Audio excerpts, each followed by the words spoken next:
예, 반갑습니다.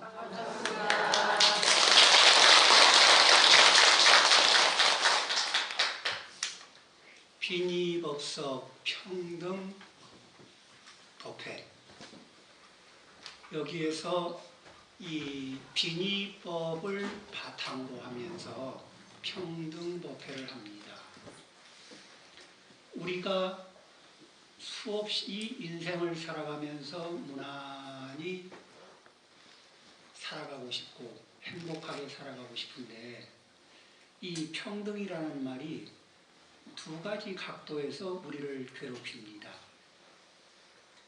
어떻게 괴롭히냐면은 원래는 평등이 우리를 행복하게 해야 되는데 잘 쓰면은 매우 좋은 것을 어디 한번 보겠습니다. 누가 나를 조금 대접을 적게 해주면은 왜 나만 대접을 적게 해주냐고 평등하게 해주지. 이런 요구를 받습니다. 그렇죠. 그런 요구를 또 하기도 하죠. 또 한편으로는 내가 좀 우쭐하고 있을 때는 절대 다른 사람을 나하고 똑같이 평등하게 대접해주고 싶지가 않아요. 평등하게 대접해주면 손해가 날 것 같습니다. 그런데 내가 평등한 대접을 받고 싶을 때 평등하게 대접을 안 해주면은 나를 평등하게 대접 안 해주는 사람이 사람같이 안 보일 때가 있어요. 그렇죠? 이렇듯이 우리는 한편으로는 평등을 찾고 또 한편으로는 평등을 외면하면서 살아가고 있습니다. 그런데 우리는 부처님은 이 계율이라는 것이 무엇인가 이러면은 중생에게는 하지 마라, 해라 이런 내용이 돼요. 그것은 뭐냐면은 이 계율이 무엇을 기준으로 해서 계율이 나왔느냐 하면은 아라한 이상, 그러니까 성인들의 일상생활하는 모습입니다. 성인들의 일상생활인데 그것을 기록을 해서 그것을 기록하고 범부들이 생활하는 걸 기록해서 성인들이 생활하는 거하고 맞지 않는 것, 성인들이 생활하는 방식하고 거리가 좀 떨어진 것들을 그런 것들을 하지 마라. 그리고 그러면은 뭐예요? 그런 걸 하지 않고 어떤 걸 하라? 성인들이 불보살님들이 일상생활로 실천하고 계신 것들을 실천해라. 이 얘기는 뭐예요? 우리 모두가 이 불보살님에게 한 발 한 발 다가가는 그러한 이제 생활을 하자 이런 건데 경에서는 어떻게 얘기하냐면은 원리를 먼저 설명하고 실천하자 이런 얘기를 합니다. 그런데 계율은 뭐냐면 불보살님들의 생활을 실천하면서 그러면서 힘들거든요. 그 원리를 그냥 생활 내용을 실천하려면 좀 힘들어요. 몸도 힘들어하고 마음도 힘들어하고 우리의 업이 힘들어합니다. 그런데 그렇게 힘들어하는 업을 원리적으로 다시 풀어서 왜 그럼에도 불구하고 해야 하는가 이런 것들을 이제 이해시키는 그러니까 접근하는 방식에 있어서는 조금 차이가 있겠죠. 자, 이제 이렇게 얘기를 하면은 이야기가 조금 무겁기도 해요. 그런데 우리가 일상에서 우리 한국에서 지금 많은 문제를 일으키는 것이 뭐냐면 항생제 남용이죠. 그러면은 항생제 남용이라는 것은 뭐냐면은 좀 너무 과하게 이 항생제가 몸에 누적되어 있어서 그런데도 염증이 발생된 사람한테 또 항생제를 쓸 수밖에 없어요. 그런데 일정 양이 넘어가면은 우리의 건강을 도와주는 게 아니라 우리의 건강을 해치게 됩니다. 그래서 그 항생제를 안 쓸 수도 없고 쓸 수도 없는 아주 애매한 상황에 놓인 그래서 항생제 남용으로 이 사망하는 분들이 점점 늘고 있어요. 자, 이제 우리는 이렇습니다. 삶이 어떠냐면은 계율이 이 계율은 어떤 느낌으로 강제하는 느낌이 아닙니다. 계율은 어떤 느낌이냐면은 예의, 범절, 매너, 에티켓 이런 느낌이에요. 그러니까 제가 살생하지 마라. 이거는 뭐죠? 폭력을 행사하지 마라. 이런 내용이 포함되겠죠. 그런데 폭력을 행사하지 말라는 내용에는 뭐냐면 분노를 일으키지 말라는 내용이 그 안에. 자, 우리는 분노를 일으키는 습관이 있습니다. 정상 수치를 넘어가고 있습니다. 이 분노의 에너지가 속에 쌓이면서 정상 수치가 넘어가고 있습니다. 그래서 아주 이게 꽉 에너지가 차인 상태에서 부처님 말씀대로 계율대로 살생하지 마라. 그러니까 당연히 이게 화내지 마라. 이런 것도 들어가 있겠죠. 그래서 그걸 지키려고 그러면은 어때요? 겉으로는 지키고 있는데 속으로는 너무너무 힘들어. 그러면은 오랜 시간 지킬 수 있을까? 못 지킬까요? 분노의 에너지가 속에 꽉 차 있으면은, 넘쳐 있으면은 지키기가 너무너무 힘들어져요. 그리고 지키려고 그러면 몸도 망가지고 또 정신적으로도 이게 굉장한 데미지를 입게 돼 있습니다. 그래서 그것을 분출을 하면 어떻게 되느냐? 그러면은 관계가 초토화됩니다. 그래서 우리는 무엇을 지금 부처님 계율을 지켜보세요. 그러면 이거 힘든데 어떻게 지키죠? 그러면은 기준이 뭐냐면 이거를 측정하면 됩니다. 부처님의 삼귀의 5개를 실천해 보는데 실천하기가 얼마나 힘드냐는 거는 불보살님들하고 내 업이 거리가 얼마만큼 떨어져 있는가를 보는 거예요. 자, 마음이 안정이 됩니다. 그래서 분노 에너지가 매우 차분해지고 사람을 자비스럽게 보는 이 마음이 높아집니다. 분노 에너지는 없어지고 자비스럽게 보는 그러한 상태가 되면은 살생하지 마라. 힘들까 안 힘들까요? 마음이 자비스럽고 화내, 분노, 해치고 싶은 마음이 없어요. 그런 상태에서는 살생하지 마라 그러면 그런 살생하지 말라는 소리는 편안하게 받아들이기가 쉽습니다. 화가 많이 난 상태, 누군가를 때려주지 않으면 안 될 상태, 배가 너무너무 고픈 상태. 그런데 요즘에는 배가 고픈 상태가 아니라 뭐죠? 상대적 빈곤감에 너무너무 상대적 빈곤감에 의한 고통이 너무너무 클 때, 그럴 때 우리는 조절이 안 됩니다. 그래서 이렇게 우리는 안의 에너지가 불편한 에너지가 너무너무 넘쳐서 일정 수준을 넘어가 버렸어요. 그러니까 염증이 우리 몸의 염증이 일정 수준이 넘어가서 항생제를 투여하다 안 되면은 부처님법은 예의, 범절, 매너, 에티켓 수준에서 권하는 건데 이제 부처님법을 안 받아들인 사람들이 무엇으로 이제 아주 독한 부작용을 안는 사회법, 사회 법률에 의한 저촉을 받게 됩니다. 그러죠? 자, 살생을 하고서 그 중에 살인을 하고서 사회법의 저촉을 받겠습니까? 안 받겠습니까? 당연히 받습니다. 그리고 뭐죠? 위험한 사람으로 분류가 됩니다. 도둑질을 합니다. 작게 도둑질을 합니다. 남의 주머니에서 5,000원짜리 한 장, 10,000원짜리 한 장, 이렇게. 그러면 5,000원짜리 한 장 빼가고 10,000원짜리 한 장 빼간 사람한테 경찰서에 신고하기는 좀 그렇죠. 그렇지만 그런 분들이 가까이 오면 어떻게 할까요? 가까이 두고 싶을까? 아니면은 좀 가까이 하기엔 부담스러운 당신이 될까요? 그런데 우리는 사랑받고 싶은 마음이 있습니까? 없습니까? 있죠? 자, 저 사람들이 나를 이렇게 사랑 안 해주는 것 같아요. 나를 불편하게 생각하고 없으면 좋겠는 사람으로 보고 있습니다. 나는 행복할까요? 불행할까요? 자, 내가 살기를 쫙 뿌리고 다닙니다. 내 속에는 화를 낼 만한 이유가 많아요. 어떤 사람이 화를 낼 만한 이유가 많죠? 마음이 이게 시각이 좁은 사람. 시각이 좁아지면은 화를 낼 일이 많습니다. 마음이 좁으면은 화를 낼 일이 많습니다. 그러면은 그렇게 시각이 좁고 마음이 좁은 상태에서 화를 낼 일이 많고 화를 내는 게 내 입장에선 당연한데 그런데 그 화를 당하는 사람한테는 전혀 당연하지 않은 일들이 발생이 됩니다.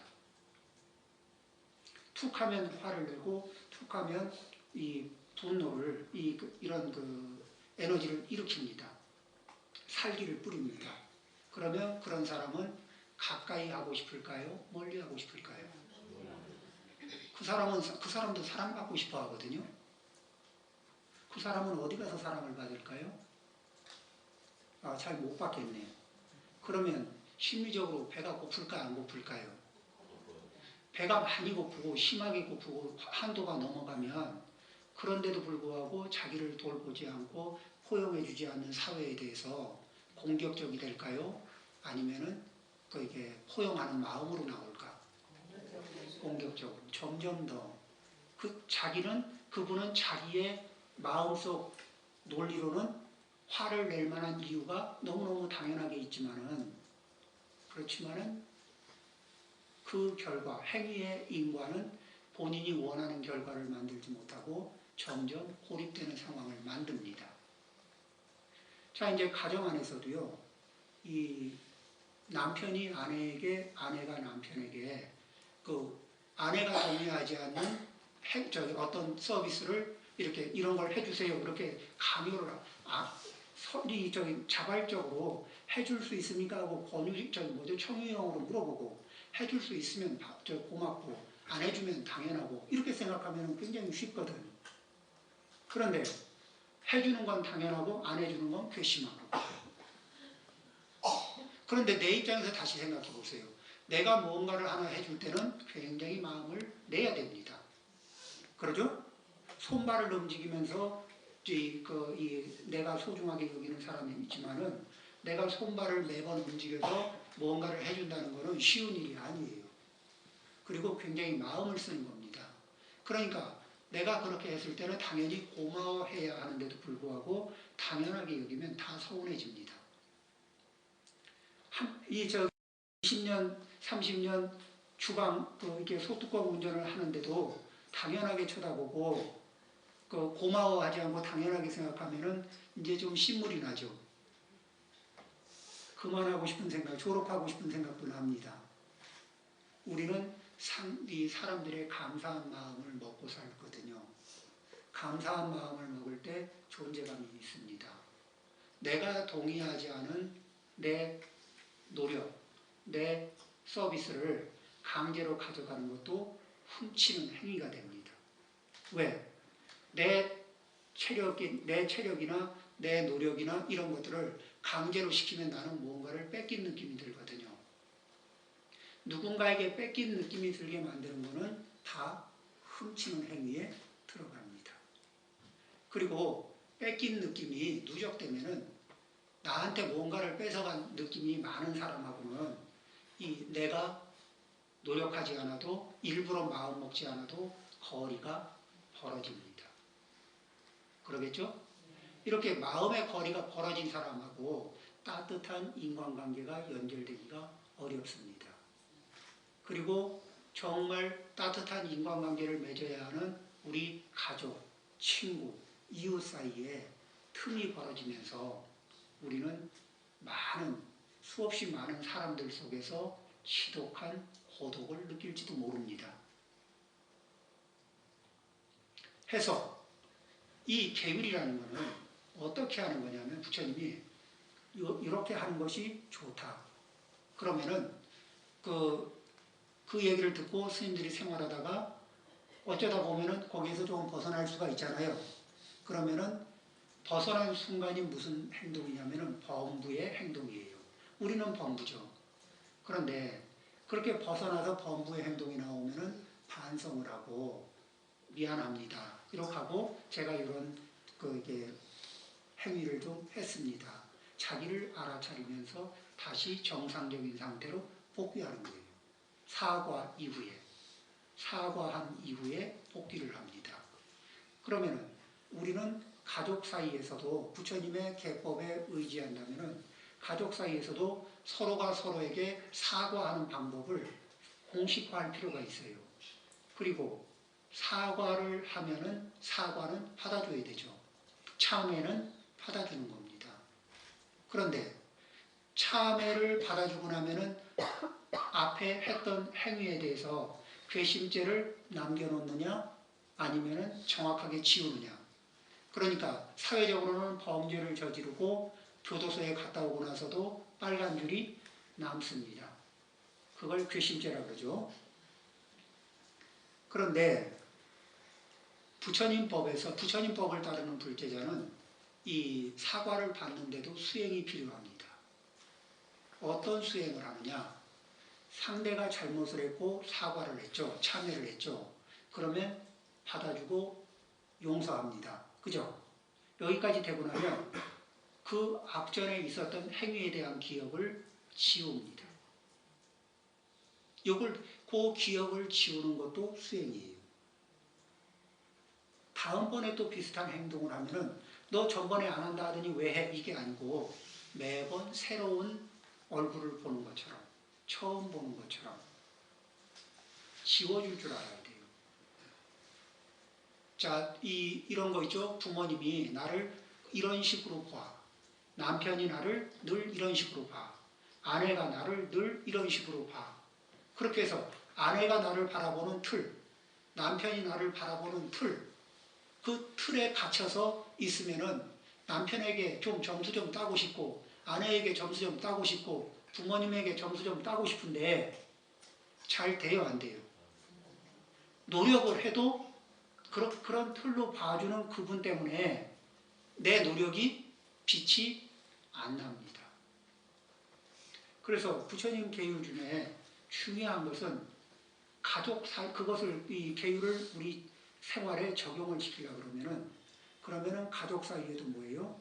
사과하고, 사과를 하는 것도 수행이지만은, 참회를 하는 것도 수행이지만, 참회를 받아주면서 그 이력을 받아주는 순간에 과실을 일으켰던 그 이력을 내 마음, 내 기억에서 지워주기. 이것이 정말 용서 아니에요? 진짜 참회는 뭐죠? 다시는 반복하지 않는 겁니다. 참회하는 사람이 마음 먹는 것은 다시는 반복하지 않겠다는 자기 결심을 굳게 하면서 참회합니다.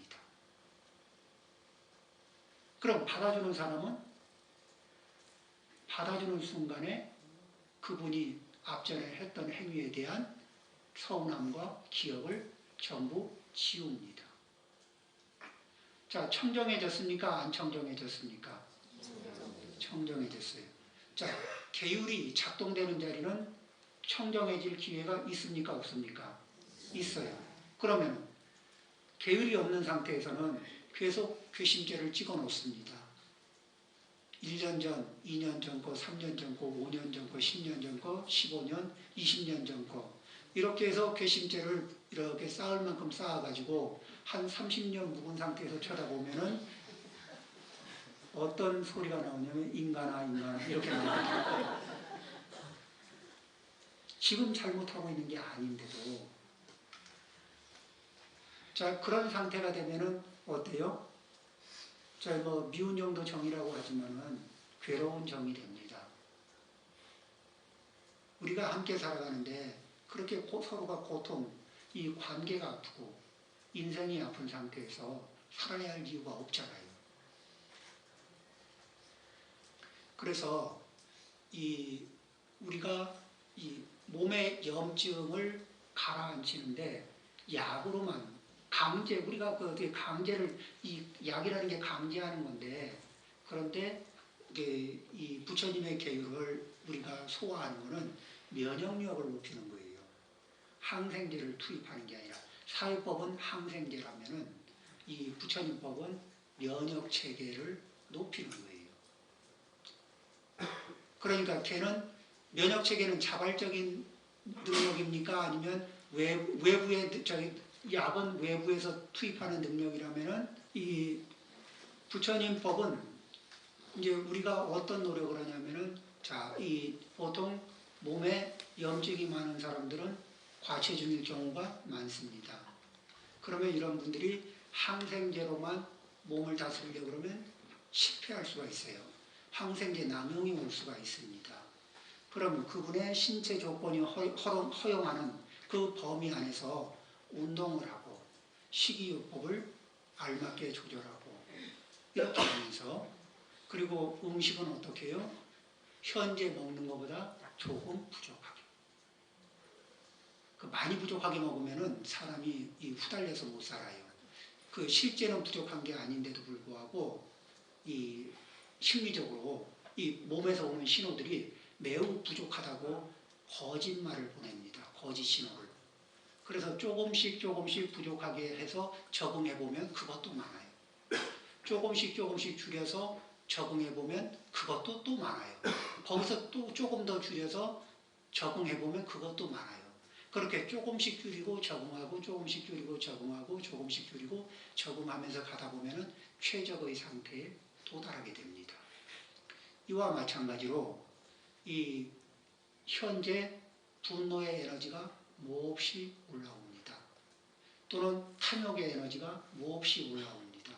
이러면은 안에 에너지가 꽉 차면은 항상 내 몸이나 말의 행위는 도를 넘어가게 돼 있어요. 그래서 이제 소욕지족을 생활합니다. 우리는 욕망이 우리를 자유롭게 하리라, 이러한 믿음이 있어요. 욕망을 크게 갖고 크게 욕망을 충족시키면은 내가 크게 행복하리라. 그런데 우리는 내가 가진 욕망은 내가 충분히 내 역량으로 내가 가진 욕망을 다 채워줄 수 있었던가요? 자, 내 능력으로 내가 가진 욕망을 다 못 채웁니다. 그러면 남의 거를 쓱 해야 될까요? 아니면 내 욕망을 방해하는 자를 죽여야 될까요? 아니면 내 욕망을 방해하는 자에게 거짓말을 하거나 욕설을 하거나 험담을 해야 될까요? 자, 욕망은 우리는 어떠냐면 욕망의 체계는 이렇습니다. 충족시켜주면은 잠시 만족하고 그리고는 다시 커집니다. 과거에서부터 한번 10대, 20대 때 생각해 보세요. 그때는 만족할 수 있는 기회가 여러 번 있었어요. 부모님이 감당할 수 있는 욕망을 가지고 있었으니까. 그 다음에 이제 성인이 되고 한번 충족되고 나면 욕망이 커집니다. 그러면은 또 커진 욕망을 충족시키려고 아주 고생해서 노력을 해서 채워주고 나면은 또 욕망이 커져요. 그때부터는 어느 일정 수준이 지나면은 그때부터는 내 능력으로 내 욕망을 충분하게 만족을 못 시켜줘요. 그러니까 잠시 만족하는 기회도 사라집니다. 그럼 뭐라 그러냐면 사는 게 어때요? 그러면 그냥 그저 그래요. 무슨 재미가 있겠어요? 그냥 뭐 좀 고생스럽고 그냥 그렇죠. 왜? 만족스러움을 경험하지 못하기 때문에 그렇습니다. 그러죠? 그러면 어떻게 하느냐? 욕망 주머니를 매일 조금 줄여서 적응하고, 욕망 주머니 또 조금 줄여서 적응하고, 조금 줄여서 적응해보면 나중에 알게 됩니다. 욕망하는 만큼 얻으려고 하는 것과 필요한 만큼 얻는 것 중에 어느 것이 나를 자유롭게 하는가? 우리는 지금 필요한 만큼을 추구하면서 살고 있나요? 아니면 욕망하는 만큼을 추구하면서 살고 있나요? 그러면 욕망하는 만큼과 내 능력하고의 갭의 차이가 벌어지는 만큼 나는 만족을 느낄까요? 허기를 느낄까? 허기를 느끼게 됩니다. 그럼 이 욕망과 내 역량과의 그 격차만큼 자존감을 가질까요? 자괴감을 갖게 될까요? 자괴감. 누가 나를 괴롭혔습니까? 내가 나를 괴롭혔습니다. 그런 행위를 나도 하고 너도 하고 있어요. 그러죠? 그렇게 해서 이제 욕망 주머니를 조금 가지고 있던 욕망 주머니를 조금 줄입니다. 그리고 적응합니다. 조금 더 줄이고 적응합니다. 조금 더 줄이고 적응합니다. 그러면서 뭐예요? 그렇게 되다 보면 어느 순간에 욕망 주머니가 작아지면은 내 능력으로 충분히 채울 수 있는 저 주머니 상태가 되겠죠. 그러면은 나는 내 스스로 나를 만족시킬 수 있는 상태가 됐을까 안 됐을까? 됩니다. 그러면은 거기에서 멈추는 게 아니라 조금 더 줄입니다. 내 역량의 60%, 70%로 나를 만족시킬 수 있는 상태로 줄여나갑니다. 가족의 총 역량의 60%, 70%로 가족이 만족하는 만족점을 찍을 수 있는 상태로 그렇게 줄입니다. 그러면은 한 30%, 40%의 여유분이 생겨요. 이게 뭐냐? 사람 노릇할 수 있는 여유분입니다. 부모님, 형제, 자매, 이웃, 이 동포 이런데 내가 선심을 일으키고 싶지 않아서가 아니라 내가 일으킨 욕망 주머니가 워낙 크기 때문에 나조차도 아직 만족을 못 시켜줬기 때문에 다른 사람 노릇을 할 여유분의 에너지가 없는 거예요. 심리적인 영역이나 물질적인 영역이나. 안 그러겠어요? 그리고 충족되지 못할 만큼 욕망 주머니를 키워놓고 나면 나는 행복지수가 높아질까요? 불행지수가 높아질까? 어떻게 해요? 그 상태를 계속 방치해야 되겠습니까? 안 그러면은 이제부터라도 소욕, 지족, 욕망 주머니를 줄이면서 내 스스로 만족점을 만들어낼 수 있는 그 방향으로 방향을 전환해야 될까? 전환해야 되겠죠. 자, 이렇게 전환하다 보면은 어떻게 돼요? 이 만족점이 높아지면은 그 분노 에너지가 많아질까요? 적어질까? 적어지겠지. 그러면 탐욕 에너지도 적어집니다. 그러면은 자, 여유분을 가지고 사람 노릇을 하는 사람은 자비심이 일어날 가능성이, 자비심을 쓸 수 있는 여유가 있습니까? 없습니까? 있어요. 이러면은 그렇게 소욕지족하면서 그런 자기 조절을 해낸 사람은 부처님, 보살님 이런 성인들이 일러주신 삶의 길로 이렇게 한 걸음 한 걸음 나가는 게 쉬워질까? 어려워질까요? 쉬워져요. 그러죠. 우리는 이 부처님이 우리에게 일러주신 게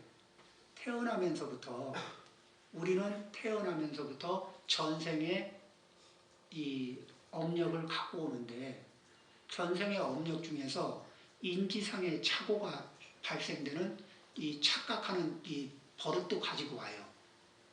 그래서 어떤 게 있냐면은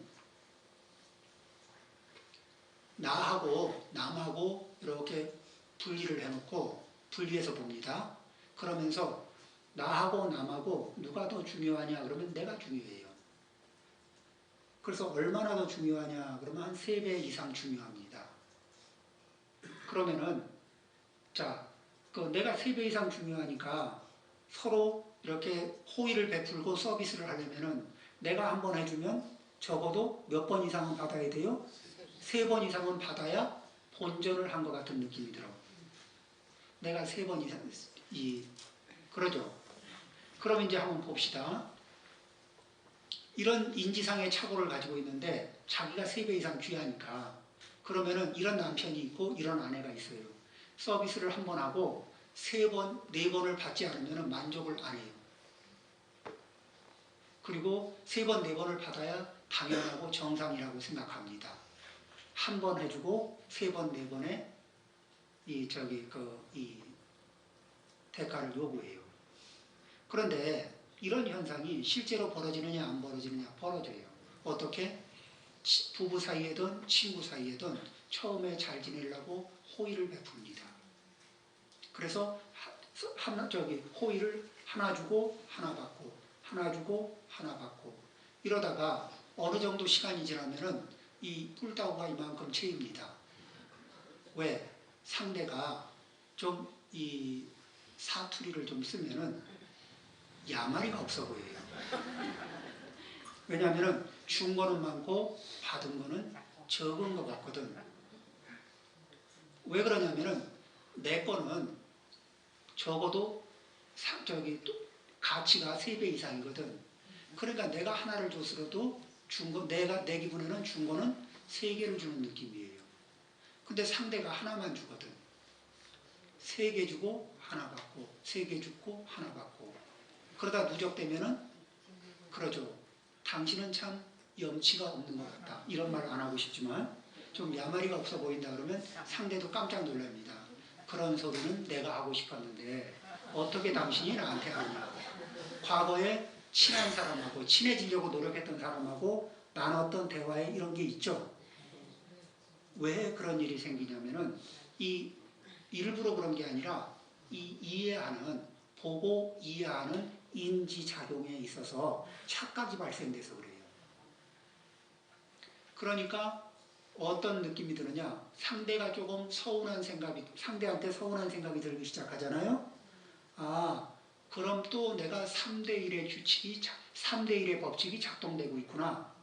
내가 한 것에 대해서 3배 이상 확대 해석하고 있구나. 자, 이런 마음을 가지면은 상대가 한 행동이 좀 부족해 보여도 상대의 행동에다가 곱하기 3은 해줘야 될 거 아니야. 적어도 맞추려면은. 그렇죠. 이렇게 해서 상대가 한 행위에다가 곱하기 3을 하는 행위가 뭐냐? 그게 공경하는 겁니다. 상대가 무언가 하나를 해줘도 감사하고 공경하는 마음을 일으키면서 적어도 곱하기 3 이상을 해줘야 되는 거예요. 그러면은 이렇게 곱하기 3을 해서 공경을 하고 그리고 나를 나누기 3을 하면서 겸손해집니다. 나 스스로에게는 나누기 3을 하면서 겸손해지고 상대에게는 곱하기 3을 해주면서 공경을 합니다. 그러니까 어떻게 돼요? 하심을 하는 것도 공경을 하는 것도 다 뭐예요? 정상으로 돌아가기 위한 노력입니다. 우리의 인지상의 착오가 발생될 때 그래서 일으킬 수 있는 소중하게, 친하게, 평생 잘 갈 수 있었는데 서로가 인지상의 착오가 발생된 때문에 서로 얼굴을 안 보거나 속이 상하고 이렇게 반목하게 되는 그런 일들이 우리한테는 참 많습니다. 그런데 그렇게 소욕지족, 욕망의 주머니를 줄여서 욕망하는 만큼을 추구하지 않고 필요한 만큼을 추구하는 쪽으로 생활 패턴을 바꿉니다. 그러면은 그런 사람, 그래서 줄여보고 익숙해지는 사이에 이제 일정 정도 이상 그 궤도에 들어가게 되면은 사람이 보이고 부모님이 보이고 자식이 보이고 남편이 보이고 아내가 보입니다. 그리고 그분들이 고마운 분이라는 게 느껴집니다. 이렇게 서로가 서로에게 이 계율을 아우르는 앞에 계율에 대한 이야기를 많이 들으셨죠. 오늘은 뭐죠? 계율을 활용하는 법입니다. 그렇게 해서 청정으로 돌아가서 불보살님의 생활 방식에 한 발 한 발 접근하는 겁니다. 그리고 계율조목은 뭐 하는 거냐? 불보살님의 이 일상생활에서 벗어날 때 체크 포인트가 뭐냐? 내가 누군가를 해쳤냐, 안 해쳤냐? 해치고 싶은 마음이 일어나느냐, 안 일어나느냐? 남의 것을 훔쳤냐, 안 훔쳤냐? 또 훔치고 싶은 에너지, 남의 것을 쓱 하고 싶은 에너지가 속에서 일어나고 있나, 안 일어나고 있나? 이런 것은 전부 다 뭐예요? 나 스스로가 충분히 받아야 할 대접을 나한테 해주고 싶어 해요. 그런데 어떻게 내가 욕망하는 만큼 대접해주고 싶어요. 그런데 내 역량으로도 나한테 충분한 대접을 해주기는 벅찹니다. 우리 일반 서민만이 아닙니다. 굉장히 큰 부자들도 그분들의 욕망 주머니는 그들의 역량으로 채울 수가 없습니다. 그래서 재력을 가진 분, 큰 권력을 가진 분들이 더 갖고 싶은 욕망만큼 못 가졌기 때문에 더 모으느라고 정말 아귀같이 정말 그 힘이 센 사람이 더 이게 괴물 같은 힘을 냅니다. 그래서 우리는 행복 지수는 만족점을 찍는 기술에서 나오거든. 우리는 만족점이 찍어질 때 온몸에 행복 바이러스가 꽉 차게 됩니다. 그런데 만족점을 찍는 지혜를 잃어버린 거예요. 그거는 욕망에 반응하는 것이 아니라 필요한 정도에 반응하는 겁니다. 그리고 나면 여유가 생깁니다. 마음이 안정되고 에너지가 안정이 되면은 이 자동차로 말하면 정상적으로 브레이크를 밟으면 브레이크가 밟히고 또 악셀레타를 밟으면 악셀레타가 이 주행이 나갑니다. 그런데 이 욕망의 에너지가 팽창하고 욕망이 에너지가 팽창한 상태에서 좌절을 겪으면 분노 에너지가 발생됩니다. 그러죠? 그리고 이런 욕망의 에너지가 팽창하고 거기에서 좌절되면서 분노 에너지가 팽창하고 이런 상태를 보고도 계속 방치하고 그게 당연하게 느껴지는 이 상태가 어리석음입니다. 우리는 우리 삶을 행복하게 만들어야 할 의무가 있어요. 내가 소중하게 여기는 내 남편, 아내, 부모, 자식 행복해야 되지 않겠어요? 그런데 서로가 자기 역량으로 충족할 수 없는 욕망 주머니들을 키우고 욕망 주머니를 더 키우고 더 키우는 이런 삶 속에서 자기 자신을 욕망의 노예가 된다고 해서 무슨 행복이 있겠습니까? 평생을 시공을 해도 칭찬 한 번 못 듣는데 욕망이 뭐라고 합니까? 이것밖에 못해? 욕망이 늘 그러잖아요. 에게 이게 다야?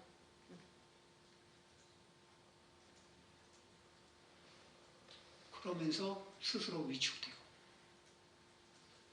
자, 우리는 그러면서 말도 연습합니다.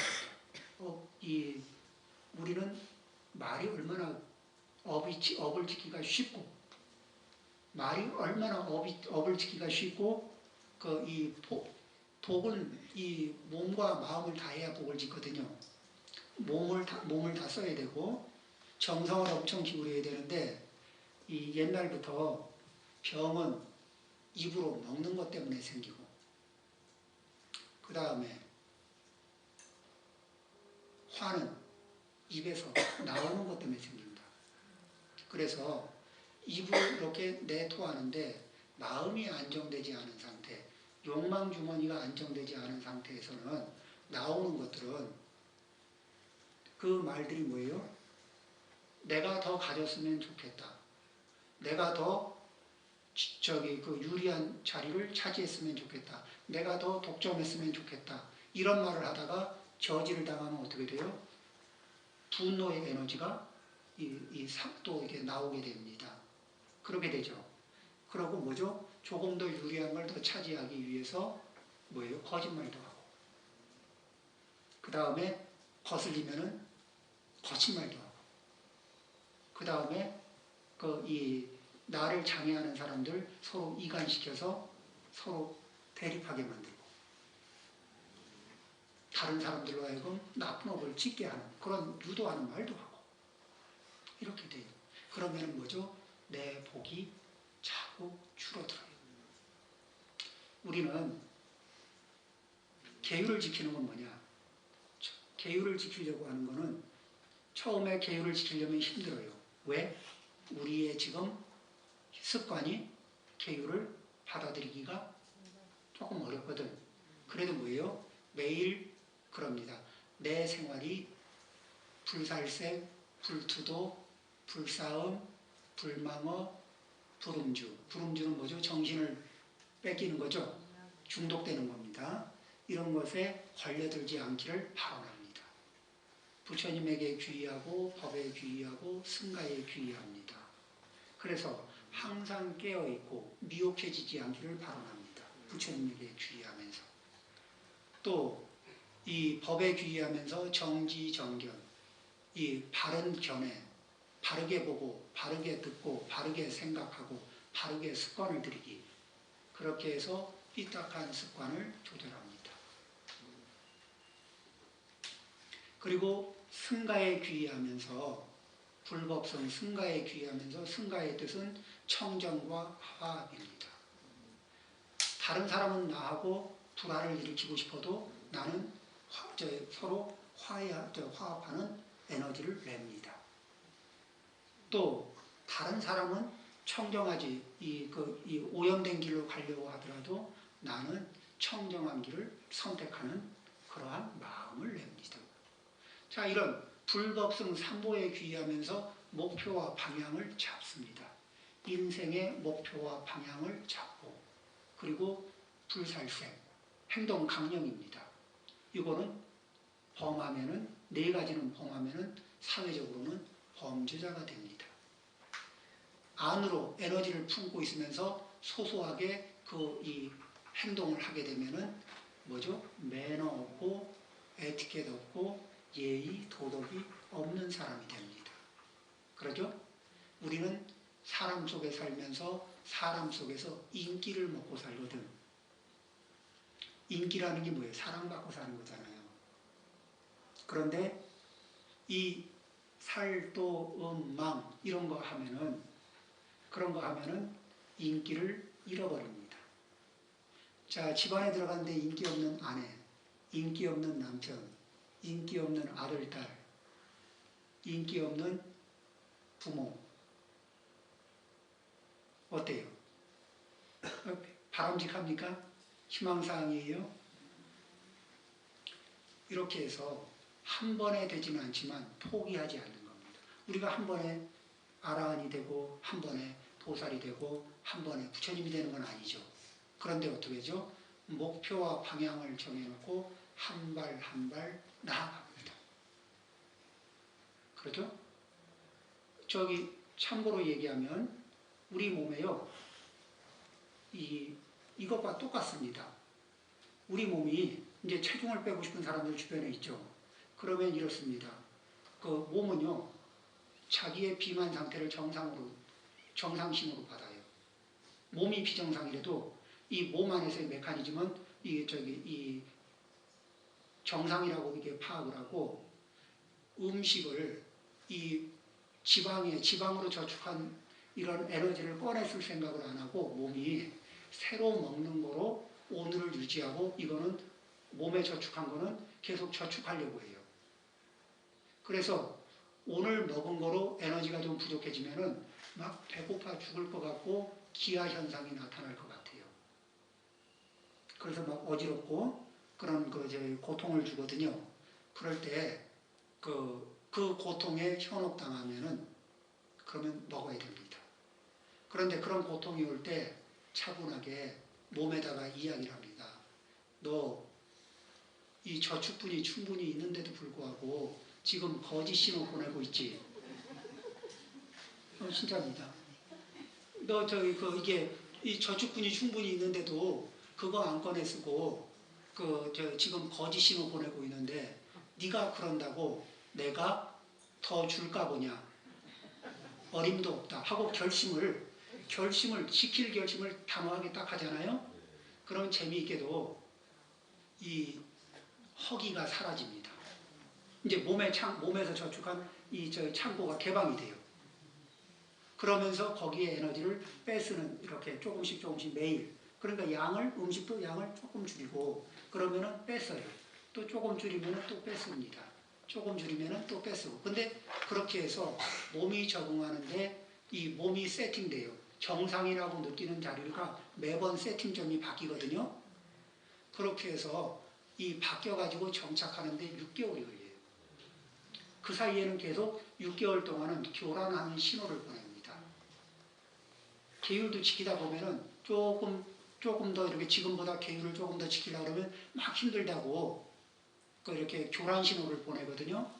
그런데 거기에서 익숙해지면은 그만큼 당당하고 그만큼 청정하다는 얘기는 그만큼 당당해지는 거예요. 누구에게? 나에게 당당하고 내 가족에게 당당하고 내 이웃에게 당당해집니다. 그리고 당당해지는 데서 오는 아주 높은 삶의 질이 따라와요. 그렇죠? 근데 한번 생각해 보세요. 내가 나를 봐도 안 당당해.